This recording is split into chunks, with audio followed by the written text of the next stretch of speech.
I mean, I love this concept. I'm obsessed with it because I do think it's a really effective way to get through the darker, more challenging times in life or sport for that matter. And I always I first started thinking of the concept of find the starting line because this man named Amby Burfoot, who wrote a little tiny book called The Runner's Guide to the Meaning of Life. Running, running is such an important force for me, and all my best ideas come to me when I'm on a run.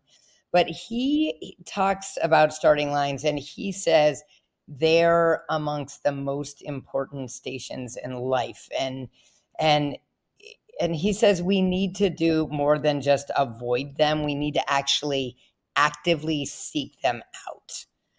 Otherwise, we get stagnant. And he says he describes this, and I reckon you've had this sensation when you're having an idea and like there are these hazy edges of a starting line that start to form in your mind, and your mind starts to like play with that idea, and you're like, whoa, if I do that, then I could do that, and that could lead to that.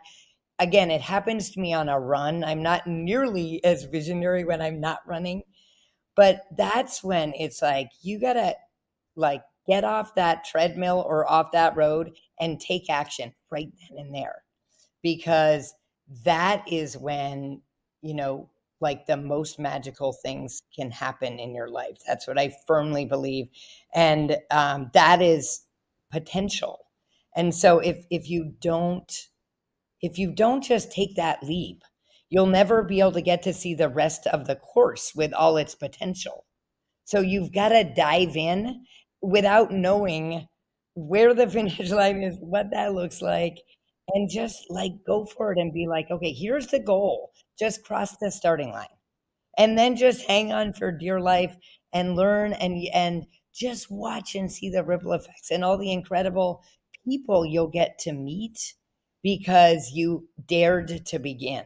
For example, I would never be talking to you if I hadn't, you know, like when the ideas for positive tracks started churning, I could have easily been like, when my boys were like, can we do something? Can we do a run?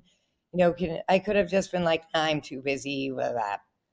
But I'm so glad that I like just took that leap. And I'm always glad that I crossed that, even if it ends up being a terrible idea, because there's always learning from it. And I don't know, life's too short to not like go for it, you know?